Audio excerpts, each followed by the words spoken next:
यही बाबा साहब अम्बेडकर का संविधान कह रहा है। जिस दिन हम भारत के लोग इस बात को समझे उस दिन हमारी समस्या का समाधान निश्चित है। अभी तक हो क्या रहा है कि मदारी डब्लू बजा रहा है और बंदर नाच सिखा रहा है। अभी यहाँ जो चंद लोग मदारी में बैठे हैं उन्होंने हमें बंदर इसलिए कि हम उसकी टुकड़ी को नाचे, वो टुकड़ी बजाता है और हम पढ़ाई मांग करते रहते हैं कोई आए हमारा घर बचा है। नहीं ऐसा नहीं। डॉक्टर अम्बेडकर ने बोल दिया है कि आपको किसी के सामने ना हाथ जोड़ने की जरूरत है, ना गिड़गिड़ाने की जरूरत है, ना ही किसी से मदद मांगने की जरूरत है। बस एक बार संगठन के ऊपर खड़े होने की जरूरत है। आपकी सुरक्षा, आपकी रक्षा स्वतः हो रहा है सामान्य। और ये बात भी समझिएगा, अगर वादा मेरे वतन ने कर दिया, ये वादा तुमसे कर दिया बीमारी के प्रत्येक सिपाही ने कर दिया, और वादा तुमसे कर दिया तो ये वादा मेरे वतन के साथ साथ बीमारी के प्रत्येक सिपाही ने कर दिया। और ये पूरा देश जानता है, विपक्ष के लोग जानते हैं कि आज बीमारी के लोग कभी वादा खिलाफ ही नहीं। ये चले गए लेकिन अरे रहे। तो मैं आपसे यही निवेदन करता हूँ कि जितने भी आपका नेटवर्क उस नेटवर्क को पूरे को निभाइए। बैंक का समस्या का समाधान होगा, भाषा की समस्या का समाधान नहीं। आप निभाएंगे, बैंक का चर्चा होगी, कौन सी बात सदन में उठानी है वो आप बताएंगे कि हमारी समाज को सदन में उठाया है, वो सदन में उठाई जाएगी। और कौन बाबा साहब का वो कथन भी याद आया। बाबा साहब कहते थे कि जिस समाज की महिलाओं का उत्थान नहीं हो सकता उस समाज का उत्थान नहीं हो सकता। तो कथन आज में यहाँ देखने को मिल रहा है कि अगर डॉक्टर बाबा साहब अम्बेडकर के नाम पर इतनी सारी मेरी माताएं बहनें इकट्ठा तो मुझे आशा नहीं पूरी उम्मीद है आने वाला भविष्य आपका और आपके बच्चों और समाज में दिखाएगा। बहुत अच्छा भविष्य आपको होगा।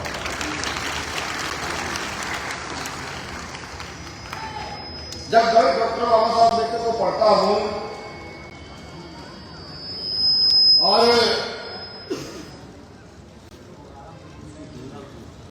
जब डॉक्टर बाबा साहब अम्बेडकर को पढ़ता हूं और देखता हूं, भारत की जाति और धर्मों का जो संकलन है वो देखता हूं, चाहे कुरान में लिखा हो, बाइबल में लिखा हो, चाहे कुछ और अन्य धार्मिक ग्रंथों में लिखा हो, जो उनमें अच्छी बात है वो डॉक्टर अम्बेडकर ने संविधान में लाकर लिख दी। जैसे बाइबल भी कहती है ईश्वर एक है और प्रेमी ईश्वर है। ईश्वर एक है और प्रेम ईश्वर है। ना तो आप ईश्वर है ना मैं ईश्वर हूं, ना हम किसी अगर चीज को माने वो ईश्वर है। अगर आपके मन में प्रेम की भावना है, एक दूसरे के प्रति हम की भावना है, सेवा की भावना है, तो वही ईश्वर। बाइबल में लिखा है कि सब समान है, कोई छोटा कोई बड़ा, कोई जाति कोई धर्म नहीं है। जैसे किसी पक्ष में अगर नॉन क्रिश्चियन चला जाए तो मुझे नहीं लगता कि इसको धमकी देने वाले बाहर भगाया जाएगा, उसको प्रार्थना का सामने किया जाएगा, आइए आप यहाँ बैठिए। यही तो आपका सामने सिद्धांत है, यही बाबा साहब अम्बेडकर का संविधान कह रहा है। जिस दिन हम भारत के लोग इस बात को समझे उस दिन हमारी समस्या का समाधान निश्चित है। अभी तक हो क्या रहा है कि मदारी डब्लू बजा रहा है और बंदर नाच सिखा रहा है। अभी यहाँ जो चंद लोग मदारी में बैठे हैं उन्होंने हमें बंदर समझ रखा है। बंदर इसलिए कि हम उसकी टुकड़ी को नाचे, वो टुकड़ी बजाता है और हम पढ़ाई मांग करते रहते हैं कोई आए हमारा घर बचा है। नहीं ऐसा नहीं। डॉक्टर अम्बेडकर ने बोल दिया है कि आपको किसी के सामने ना हाथ जोड़ने की जरूरत है, ना गिड़गिड़ाने की जरूरत है, ना ही किसी से मदद मांगने की जरूरत है। बस एक बार संगठन के ऊपर खड़े होने की जरूरत है। आपकी सुरक्षा, आपकी रक्षा स्वतः हो रहा है। सामान्य साथियों में अपनी बात शुरू करूं। बात शुरू करने से पहले ये आगरा की क्रांति धरा को झुककर नमन वंदन करता हूं। यहाँ की माटी को अपने माथे से लगाता हूं। इससे नहीं कि ये कोई मेरे लिए बहुत बड़ा आशीर्वाद है, इसलिए इस पार्टी में खड़े होकर डॉक्टर अम्बेडकर ने संगठित रहने का, शिक्षित रहने का और संघर्ष करने का नारा हमें दिया था। और इसी पार्टी पर खड़े होकर डॉक्टर अम्बेडकर ने यह भी कहा था कि मुझे मेरे पढ़े लिखे समाज के लोगों ने धोखा दिया। इसी पार्टी पर खड़े होकर डॉक्टर अम्बेडकर ने यह भी कहा था कि अगर सक्षम लोग अपनी इनकम का 20% हिस्सा गरीबों की शिक्षा चिकित्सा में लगाना शुरू कर दे तो यहाँ की व्यवस्था को बदल दिया जाएगा। इसलिए मैं यहाँ की पार्टी को समर्थन करता हूँ। मैं अपनी बात शुरू करने से पहले बहुजन समाज को लेकर सभी संतों, गुरुओं, महापुरुषों को नमन वंदन करता हूँ। मैं नमन वंदन उन सबको करता हूँ जिन्होंने भारत की सरजमीन पर पैदा होकर के भारत के हितों के लिए, भारत की महिलाओं के लिए नियम कानून बनाए, उनके उत्थान का काम किया। ऐसे तमाम को नमन करता हूँ।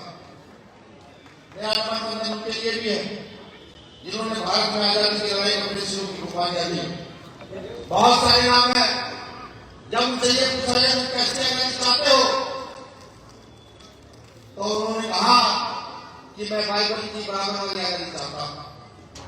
मैं कुरान में जो ब्राह्मण लिखी है उसकी आजादी चाहता हूँ। मैं बुद्ध भगवान की आजादी चाहता हूँ जिसमें करुणा मैत्री भाईचारा, मैं वो आजादी चाहता हूँ। बहुत सारे नाम है, उन सभी पुरखों को नमन करता हूँ। आज ये कार्यक्रम मैंने दिया तो हमारे ओवैसी नेता छोटे भाई सिद्धार्थ ने मुझे बताया था कि मसीह समाज के बहुत सारे लोग हैं, बहुत सारे लोग होंगे और इस कार्यक्रम का 70-80% योगदान मसीह समाज के लोगों का होगा। मैं एक बार मसीह समाज के कार्यक्रम में गया था, गाजीपुर से था, लगभग 10 से 20 हजार वहां मसीह समाज के परिवार में आए हुए थे। मैं जब भी चित्रण देखता हूं कि यहाँ चर्चबंद है, यहाँ बाइबल के एक साथ वर्ता हो रही है, और जब मैं ये देखता हूं कि सिर्फ धर्म के नाम पर उठाकर आपको बंद कर दिया जाता है और आवाज आपकी कोई याद करें, आपकी आवाज भी कोई लगाने वाला नहीं होता, तो अंदर से मन दुखी होता। क्योंकि आपने आर्टिकल 25 को नहीं आत्मसात किया है, आपने आर्टिकल 26, 27, 28 को बताना शुरू नहीं किया है। मैं ये कहता हूँ जो मतलब क्या हो तो डायरेक्ट सभा का चौक चौराहे पर लगा दो कि आर्टिकल 25 से लगा, आर्टिकल 26 से लगा, आर्टिकल 27 से लगा है, हमारे साथ होगा तो हमारे साथ इस देश के संविधान के साथ होगा। बहुत अच्छी तरीके डॉक्टर अम्बेडकर चाहते तो यहाँ किसी एक धर्म का वर्चस्व स्थापित कर जाते कि इस धर्म का वर्चस्व है, लेकिन नहीं, डॉक्टर अम्बेडकर ऐसा नहीं। डॉक्टर अम्बेडकर जानते कि यहाँ इस देश के अंदर कुछ लोगों ने धर्म परिवर्तन किया, कभी उन्होंने ऐसी धर्म परिवर्तन किया, कभी पैसे के लिए, संपत्ति के लिए किया। डॉक्टर अम्बेडकर जानते थे कि यहाँ मेरे भी लोग धर्म परिवर्तन करेंगे, लेकिन उनके सम्मान के लिए धर्म परिवर्तन करेंगे। डॉक्टर अम्बेडकर जानते थे, तो उन्होंने रास्ते बिल्कुल खुले। और आपको आप क्या समझते हैं उन लोगों को आपकी इस बात से दिक्कत है कि आप क्या समझाते हैं, उनको इस बात से दिक्कत है कि आप गरीब बच्चों को शिक्षा की बात करते हैं। आप जो ठेली लगा रहा है, जो सफाई कर रहा है, जो मजदूरी कर रहा है, उनके बच्चों के बीच में आकर ये कहते हैं इसको पढ़ाओ, तुमका पैसे नहीं तो हम पढ़े, हम इसको काम करेंगे। वो इस बात से आप लोग परेशान हैं। आप सेवा करनी छोड़ दो, मैं कर देता हूँ 100% कि आप सेवा करनी छोड़ दो, गरीबों के विषय बिल्कुल बोलना छोड़ दो, वो आपको छेड़ना बंद कर देगा, आपको ध्यान कर देंगे ये तो करेंगे। इस बात से परेशान है। ये भारत की व्यवस्था है और इस व्यवस्था को तोड़ने के लिए हर वर्ग, हर समाज, समुदाय के व्यक्ति को खड़ा होना होगा। अभी मेरी बात मानने पर चल रही थी तो कह रहे थे कि नहीं, हमने जत्था तैयार किया, मसीह समाज के जत्था तैयार करने में काफी और रुपये चल रहा है, हम कर रहे हैं कि मसीह समाज की लीडरशिप खड़ी करेगा। और समय में सही रहा, वैसे तो बड़ी बात कहते हैं कि समय में सही रहा, आने वाले 5 साल, 4 साल, 10 साल, 15 साल में मसीह समाज के एमपी बना के आप करेंगे, ये आपने आवाज अच्छा दिखाया, बिल्कुल करके दिखाएंगे। और कमजोर लोग नहीं है, बिल्कुल नहीं। अभी पर्दे देने की कोई बात नहीं, ये कुछ रात बैठे थे लखनऊ में चर्च के बाहर से, अंदर प्रार्थना चल रही थी, सामने में के लोग थे, ये दो लोग वहां बैठे थे इनके इलाके से, इनके लिए तो ये, लेकिन किसी की हिम्मत नहीं आगे तो प्रार्थना हो, हिम्मत नहीं। और ये बात मैं वैसे तो बैठकर कर रहा हूँ, फिर पॉइंट मन से बात कर रहा हूँ, पूरे उत्तर भारत का सेगमेंट कर लीजिए, जितने 5 मिनट बुलाइए, कहाँ बुलाना बताइए। मैं सोचते मामला भाई संचार उपलब्ध रहे तो सोच लगाए हमारी सेनेटर से भाई आज मिलने की बात करनी चाहिए। और इसलिए नहीं कि हमें नहीं आपके बीच में लीडरशिप करेंगे, स्पेशल मसीह समाज की लीडरशिप करेंगे जो प्रभु यीशु की बात जानकर संदेश होगा। सड़क पर चलाने होने वाला क्या है बताइए मुझे। हम पिटने गए, जेल ले जाओ, 2 महीने आता है, एक 20 साल का बच्चा आकर 50 साल के व्यक्ति का मान में जाता है, यही व्यवस्था, इस व्यवस्था में चले नहीं कर सकते। हाँ, डॉक्टर अम्बेडकर ने अधिकार दिया, 26 जनवरी 1950 को कोर्ट में अपने यहाँ भाषण में कहता है, और मुझे याद आता है कि डॉक्टर बाबा साहब अम्बेडकर 26 जनवरी 1950 को संविधान सभा से संविधान लागू कराया भारत को निकलते हैं, तो उस समय में बड़े बड़े नेता ने कहते हैं डॉक्टर अम्बेडकर बहुत खुश लग रहे हो, बाबा साहब कह रहे हैं हाँ मैं बहुत खुश हूँ, आज मैंने रानी का पेट से दिया है, अपने राजा रानी के पेट से जन्म नहीं लेगा, यहाँ के गरीब शोषित वंचित सामने तो कहते हैं बाबा साहब अम्बेडकर को कि डॉक्टर अम्बेडकर निकाल कर चले हो, हम तुम्हारे लोगों को खरीदेंगे, तुम्हारे लोगों को डराएंगे धमकाएंगे, लेकिन राजा अपना बनाएंगे। उन्होंने यही किया, कुछ लोगों को खरीदा, कुछ को डराया धमकाया, राजा अपना बना दिया। बाबा साहब हंसते हुए कहते हैं काम जानता हूं, तुम ऐसा करो, मेरे लोग नहीं हो सकता है डर जाए, हो सकता है पेट की रोटी के लालच में मुसाफ से नहीं पिट जाए, लेकिन जिस दिन की समझ आ गया कि नहीं अब सत्ता परिवर्तन करके यहाँ की कुछ प्रकार की योजना 24 घंटे में तुम्हारे रस्ते नाबूद होने की व्यवस्था बुला करके ये यहाँ की सत्ता पर काबू हो रहा है। मेरे सामने वो समाचार हमारे मास्टर बहुत अच्छे वक्ता है, बहुत अच्छे वक्ता है। मैं ये कहता हूँ कि आप जनसभा से जुड़े हुए हैं, मैं चाहे केरल जाऊँ जो हमारे प्रदेश में जो है वो किसान है, मैं चाहे कर्नाटक जाऊँ, मैं चाहे महाराष्ट्र जाऊँ, मैं चाहे हरियाणा पंजाब जाऊँ, वहां के लोकल मास्टर पता लगता है कि वो आ रहे हैं, फौरन मिल जाते हैं, दिल से आप जुड़े रहे, आप दिल छोड़ के तन मन धन के साथ जुड़ जाइए, और तन मन धन के साथ जब आप जुड़ेंगे उसके बाद अगर आपके गरीब को उठाने की जरूरत पड़ी तो हम तैयार है, हमें पीछे तो मैं जानता हूँ ये सब परिवार हमारे ही परिवार है, बिल्कुल हमारे परिवार है। संविधान की ताकत को बताना जरूरी हो गया है। जैसे आपने देखा होगा कि बिहार के बोधगया में बौद्धों का जो स्थल है, धार्मिक स्थल है, वो वहां ब्राह्मणवादी व्यवस्था के मध्य में है, उसको छुड़ाने का आंदोलन चल रहा है। एक तरफ एक गधा मध्य प्रदेश से चल पड़ा है, वो ये कहता है इस देश में हिंदू राष्ट्र बनाऊंगा। अरे यहाँ तो हिंदू राष्ट्र बनाने के चलते हो ऐसा प्रावधान संविधान में है नहीं भाई। इस देश को हम ना तो क्रिश्चियन राष्ट्र बना सकते, ना मुस्लिम राष्ट्र बना सकते, ना हिंदू राष्ट्र बना सकते, संविधान में प्रावधान नहीं है। वो हिंदी के तौर पर चल पड़ा तो उनका भी भ्रम तोड़ना है, भ्रम टूटेगा कैसे, किस तरीके से भ्रम टूटेगा। यहाँ वो कटवा जिसके पुरुषों का अपमान बढ़ रहा है, वो लोग जो आज समता समानता चाहते हैं, वो लोग जो मानवता में विश्वास रखते हैं, उनको बंद मुट्ठियों का होगा। और सबसे पहले डॉक्टर अम्बेडकर के पहले नारे का इस्तेमाल करना होगा, क्योंकि पहला नारा तो सबका शिक्षित बनना था, लेकिन जहां तक मेरा मानना है, मैंने देखा है, पढ़ा है, मसीह समाज के लोग शिक्षा पर सबसे पहला उनका ध्यान रखा है। कोई बच्चा उनकी एक चिंता दिखता है तो उसको शिक्षा पाठ पढ़ाते हैं, वो नारा बड़ी तेजी से साकार कर रहे हैं। हमें तो उनका दूसरा नारा संगठित होने वाला नारा, इस पर ध्यान केंद्रित करना है।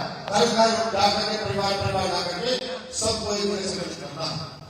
अगर आप चाहते हो कि हाँ जो आरएसएस के लोग व्यवस्था चाहते हैं, कौन सी व्यवस्था, वो जो उनकी वर्णन व्यवस्था, वर्णन व्यवस्था में यहाँ का मुस्लिम हो, क्रिश्चियन हो, यहाँ का पिछड़ा हो, वो सब उस वर्ण व्यवस्था में सबसे नीचे सबसे नीचे की बैठी है। तो संघ के लोग चाहते हैं उस व्यवस्था को पूरे संगठित करना, और अगर आप चाहते हो व्यवस्था पूरे शामिल करना हो तो सबसे पहले संगठन की भाषा को समझ लीजिए, संगठन का पाठ पढ़ लीजिए, हर समाज के व्यक्ति को पढ़िए कि यहाँ लड़ने वाली ताकतें खड़ी हो गई हैं। अगर आज ना खड़े हुए तो कुलदीप भाई ने बहुत अच्छे शब्दों में आपको कहा, मैं सफर साहब को बताता हूँ, अगर लड़ने नहीं ना खड़े तो आने वाली नस्लें हमारे लिए फोटो भी वाला नहीं रखेगी, किसी और की मान रखेगी कि ये लड़ाई चल रही थी, आप लोग अंदर से मुलाकात की खड़े नहीं, आप लोग को क्या चल रहा था कि आज मौत के डर से भी। तो मैं यही कहता हूं कि हमें आगे बढ़ाने वाला कोई नहीं है, हम आगे स्वयं बढ़ता हुआ, खुद आगे बढ़ता हुआ। एक ही रक्षण हमारा है, भारत का संविधान। जब तक उसे हाथ को उठाकर चलोगे तो व्यवस्था बदलेगी। आपने देखा होगा CNRC का आंदोलन चल रहा था दिल्ली में, सबको पता, संजय भाई जेल गए थे।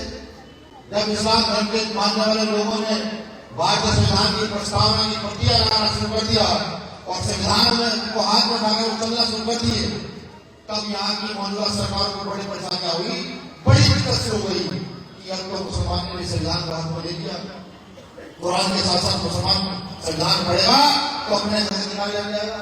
ये यहाँ पर भी लागू होता है, बिल्कुल लागू होता है। आपको पढ़े लिखे शिक्षित समाज है, अगर आप चाहें तो ये संख्या कभी लाख में बदल सकती है, अगर आप चाहें ये संख्या कभी करोड़ में बदल सकती है। तभी मैं कह रहा हूँ पूरे उत्तर भारत के 5 लोगों में से जुड़िए, आप जो बात करें, चर्चा करें, बताएं हमें क्या करना है, हम क्या कर सकते हैं, कहां कर सकते हैं। जहां तक आप बता दो सही तरह आगे पढ़ाई करने के लिए जाएंगे, ये बात आपका भाई आपसे करता है। और ये बात भी समझिएगा, अगर वादा मैंने रोहतक में कर लिया तो ये वादा तुमसे लगाया कर दिया, बीमारी के प्रत्येक सिपाही ने कर दिया, और वादा तुमसे लगाया कर दिया तो ये वादा वीरता के साथ साथ बीमारी के प्रत्येक सिपाही ने कर दिया। और ये पूरा देश जानता है, विपक्ष के लोग जानते हैं कि आज बीमारी के लोग कभी वादा खिलाफ ही नहीं, ये चले गए लेकिन अड़े रहे। तो मैं आपसे यही निवेदन करता हूं कि जितने भी आपका नेटवर्क उस नेटवर्क को पूरे पूरे को निभाइए। बैंक का समस्या का समाधान होगा, भाषा से समस्या का समाधान नहीं। आप निभाएंगे, बैंक का चर्चा होगी, कौन सी बात सदन में उठानी है वो आप बताएंगे कि हमारी समाज को सदन में उठाया जाए, वो सदन में उठाई जाएगी, और कौन सी बात सड़क पर उठानी है वो हम तय करेंगे कि कब किस बात को उठाना है, ये हम बताएंगे, ठीक है। और चुनौती के साथ करेंगे, चुनौती के साथ बाइबल को आगे लेकर चलेंगे और गंजी की चोट पर जाकर चलेंगे कि जिसकी बात हो गया वो हमारे जैसा यही करना क्यों, इसके सिवा कोई दूसरा जगह है नहीं। क्योंकि आप किसी नेता के पास में जाए तो नेता के सामने पहले आपको नतमस्तक होना होगा, और मुझे नहीं लगता हमारे किसी नेता ने ये कहा होगा कि हम आपकी सुरक्षा कर देगा, ये जाके आपको खुद अपनी सुरक्षा करनी होगी। उस सुरक्षा का तरीका क्या होगा ये हम तय करेंगे, बस इतना हमने कहा होगा। आप एक बीच से नेता बना खड़ा करेंगे जो आपके लिए लड़ेगा, उस नेता की रक्षा सुरक्षा की जिम्मेदारी बीमार के लिए होगी। पहली बात तो ये है कि जब ये गरीब आ जाएगा तो आपको अपना परिचय देने की जरूरत नहीं पड़ेगी, किसी अधिकारी के पास जाओ खड़ा हुआ कहेगा कि बताइए क्या बात। क्योंकि जब ये गमछा गले में लगता है तो यहाँ के सरकारी कर्मचारी भूल जाते हैं मुसलमान है, क्रिश्चन है, बौद्ध है, ये ईसाई है, ये सिख है, वो भूल जाते हैं। उनके दिमाग में एक बात है कि ये बीमारी में डालते, बीमारी में पहली बात उनके दिमाग में, तो जब ये उनके दिमाग में आते इसी बात के दिमाग में उनके साथ भाई हमारी लड़ाई मानवता की है ना, कोई दूसरी चीज लड़ाई है, किसी को छोटा मानने की लड़ाई को, हमारी लड़ाई मानवता की है, यही सिखाना है। और जिस देश में मानवता होगी उस देश की तरक्की कोई रोक नहीं सकता। ये कल के बच्चे हमें आगे बढ़ाएंगे, ये बच्चे जिनके बाप दादाओं ने देशों की गुलामियां की है, जिनके बच्चों ने जिनके बाप दादाओं ने यहाँ क्रांतिकारी को सूली पे लड़ाया, वो हमें आगे शिक्षा दिशा नहीं देंगे, उनको हम जाकर शिक्षा दिशा नहीं लानी पड़ेगी मानवता। तो यही काम करना है, इसी काम को आगे बढ़ाना है। पार्टी को मजबूत करें, बड़ी मजबूती से मजबूत करें, पार्टी के अंदर रहकर पार्षद बने, विधायक बने, MP बने, बड़ा प्रमुख बने, जिला पंचायत अध्यक्ष बने, पार्टी के अंदर रहकर संगठन का कब्जा डालकर न्याय की बात करना शुरू करें।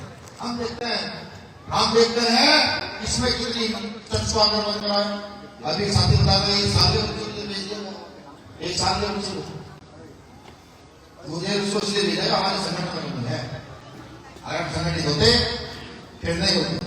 और जानते हैं भारतीय राजनीति किस तरह की है, यहाँ का प्रधानमंत्री, मुख्यमंत्री, आपके अपना कलेक्टर, आपके आगे एसपी, आपके आगे कमिश्नर किस तरह रहता है? जनता से, ये सब जनता से करते हैं। ये अगर जनता एक बार सड़क पर निकल गई तो इन सबका क्या हो गया? व्यवस्था है नहीं किसी बात से। अब आप मन बनाओ कि एक मोहल्ले के लोग एक दिन मन बनाओ, कमिश्नर को भेजना और 30,000 को कमिश्नर को भेज दो, 20,000 का फोर्स है आपको रोकने के लिए? नहीं, हम गलत के सामने चुप है, हम गलत को देख करके उसको सहन करने के आगे डाल रहे हैं। वो मेंढक वाली कहानी आ रही है कि एक मेंढक को एक पति में डाल दिया गया, वो पति चूल्हे पर चढ़ा दी गई, पति ने टेम्परेचर बढ़ाया तो मेंढक ने टेम्परेचर बढ़ाया, पति ने और टेम्परेचर बढ़ाया तो मेंढक और टेम्परेचर बढ़ाया। जब वो पानी इतना गर्म हो गया कि मेंढक का बर्दाश्त नहीं हुआ, अब क्योंकि मेंढक अपनी एनर्जी पहले ही खत्म कर चुका था तो पति से बाहर नहीं निकल पाया, वो उसी में मर गया। तो ऐसे मेंढक हमें नहीं बनना, किसी को भी मन नहीं बनना। हमें पहले ही वार पर, जब पहले ही अत्याचार हम पर होगा तो हमें हिंसात्मक नहीं, अहिंसात्मक तौर पर खड़े होकर डॉक्टर अम्बेडकर के चलाए आंदोलन को आगे बढ़ाकर सड़क पर निकल कर दिखाना है कि हमारी सरकार लागू की है, अगर हमारे साथ अन्याय अत्याचार करो इस देश की व्यवस्था को चले, इतना तो दिखाना है। वो लोग डर जाएंगे, वो लोग भाग जाएंगे। उनके पुरखों ने भी पहले यही किया, जब कुछ होता था तो वह छोड़ कर भाग जाते थे, भाग आगे कहते थे हम सबूत भी रहे। तो यही समझाना है, यही आगे बढ़ाना है, यही आंदोलन है, यही व्यक्ति प्रेम है, यही बाइबल व्यक्ति है, इसी पर चलना है। इसी पर चलेंगे तो इस देश की तरक्की उन्नति होगी, देश की तरक्की उन्नति होगी तो हम आपके हमारी उन्नति होगी। वो नहीं चाहते, वो नहीं चाहते कि आप गरीबों की शिक्षा पर ध्यान दें। भाई कुछ जैसा आदमी, डॉक्टर कुलदीप भार्गव जैसा आदमी है, डॉक्टरेट करके बैठा, अच्छे कोट पेट करके बैठा है, जिनके बाप दादाओं ने झाड़ू पाई हो, सफाई करी हो, लेटरिन साफ की हो, हाथ जोड़कर खड़े हैं, कुर्सी पर लगे बैठे हो, आज अपने बच्चे खुले बच्चे चेतावनी दे रहे हैं, क्या दिक्कत नहीं होगी? परेशानी होगी ना? तो उनको ये परेशानी है, उनको ये परेशानी है, ये परेशानी दूर करनी। और सबके लोग कहते हैं इस बात को, आप सबके लोगों को सुने पड़ा, वो कहते हैं इस बात को कि जो लोग जूते के नीचे, जो जूते के नीचे रहे, कुछ लोग यहाँ आकर उनको जूते से बाहर निकालने का काम कर रहे हैं। कुछ लोग को क्या मतलब उनका मतलब उन्नीस लोग है जो यहाँ फ्री शिक्षण संस्थान खोलने की कगार पर है, फ्री शिक्षा कर रहे हैं, जो यहाँ बीमार पड़े व्यक्ति को कि कोरोना में आया, फिर आप लोगों ने अपने घरों से निकल करके पड़ोसी की मदद की। क्योंकि नेशनल दस्तक की आपसे गुजारिश है कि अगर इसको बचाना चाहते हैं तो नेशनल दस्तक को सब्सक्राइब करने के लिए रेड कलर के सब्सक्राइब बटन को दबाएं, फिर बेल आइकन की घंटी दबाएं। नेशनल दस्तक को बचाने के लिए बहुत जरूरी है कि हर खबर को शेयर करें, लाइक करें, कमेंट जरूर करें।